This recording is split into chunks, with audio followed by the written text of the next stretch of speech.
작은 루틴이 신경회로를 다시 쓴다. 청소년기 학생들에게 학습 동기는 흔히 감정의 기복에 크게 영향을 받는다. 그러나 학습 성취에 있어 가장 중요한 것은 감정이나 일시적 의욕이 아니라 안정적인 루틴 습관적 반복 행동의 구축이다. 루틴이 없는 학습은 기분에 따라 흐트러지기 쉽고 결과적으로 학습량은 물론 학습의 질 또한 현저히 저하된다.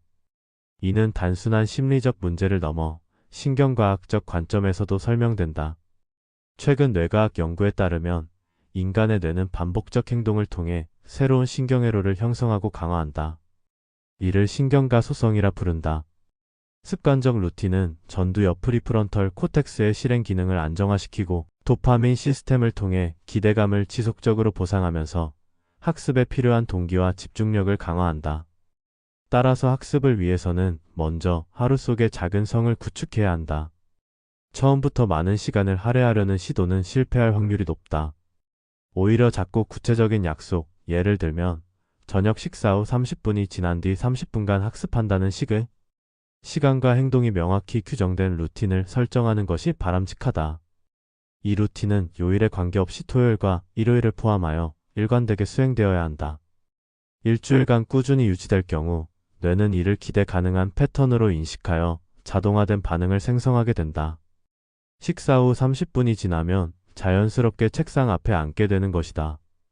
이러한 자동화는 뇌의 해마와 기저핵 간의 연결을 통해 이루어지면 노력 없이도 학습 행동이 발현되는 자동성을 만들어낸다. 루틴이 자리 잡은 이후 중요한 것은 집중 훈련이다. 현대 신경과학은 딥워크 개념을 강조한다. 이는 짧은 시간 동안 심층적이고 몰입된 상태를 유지하는 것이며 이때 전두엽의 에너지 소모는 급격히 증가하고 장기 기억을 담당하는 해마로의 정보 전달이 활발해진다. 집중이 흐트러질 경우 즉각적이고 명확한 자기 교정이 필요하다.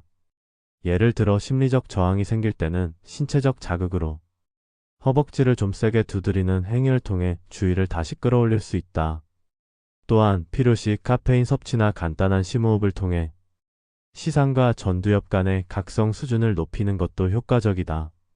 이렇게 하루 30분 깊은 몰입을 성공적으로 반복할 수 있게 된다면 뇌는 점진적으로 학습이 곧 즐거움이라는 새로운 보상회로를 구축하게 된다.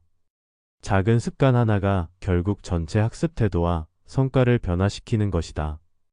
옛 속담에 3살 버릇이 80까지 간다는 말이 있다. 이는 신경가소성의 현대적 발견과 일맥상통한다. 또한 예수는 좁은 문으로 들어가라고 했고 작은 일에 충성하는 자가 큰 일에도 충성할 수 있다고 말했다. 이는 작은 루틴이 결국 거대한 삶의 방향성을 결정짓는다는 인류 보편의 지혜를 가리킨다.